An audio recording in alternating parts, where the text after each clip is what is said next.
With example 3, we're given the graph of f again, and we have to figure out which of the 5 options below could be the graph of the derivative of f.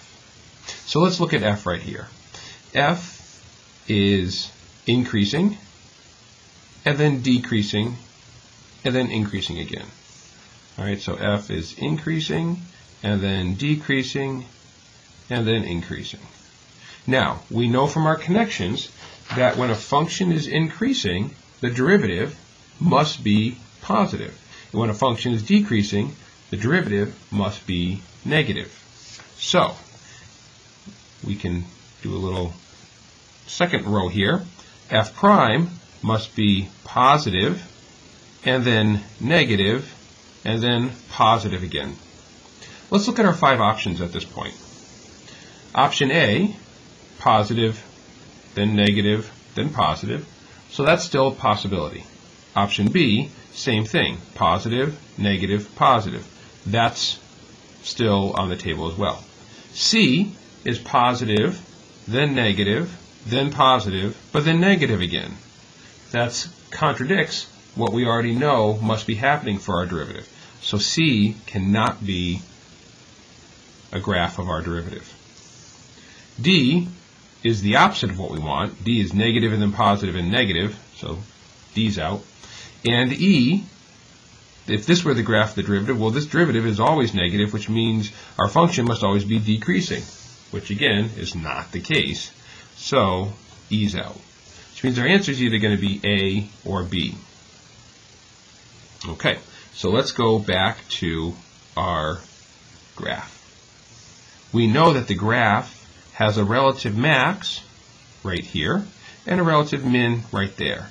So somewhere in this range we have a relative max, and somewhere right around there we have a relative min. Now from our connections we know that when f has a relative max, all right, the derivative changes from positive to negative. So right around this spot right here, we need our derivative to change from positive to negative.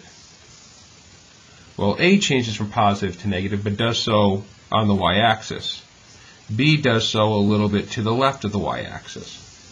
We want it to happen a little bit to the left of the y-axis. So while A is the correct curvature of the increasing decreasing of the derivative, it's in the wrong spot. It needs to be shifted over to where B is. B is our answer. Example 4, we're looking to draw the graph of a function, and it has to have the following conditions. The function is always positive, the first derivative is always positive, and the second derivative is always positive. All right, so if the function is always positive, where must it be located? Exactly, it's got to be located above the x-axis. Okay.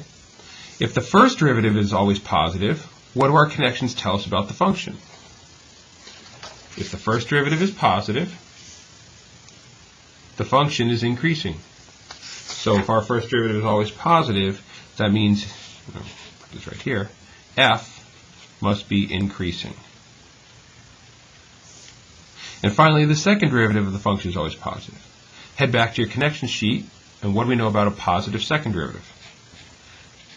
We know the function must be concave up.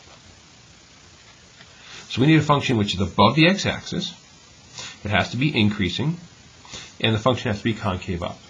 Well, how do we draw that? Well, concave up, that means U-shaped. So there's a U-shaped graph right there. But this U-shape starts decreasing, and then right when we get here, then the function begins increasing. So we only want that part. That part right there is increasing and concave up.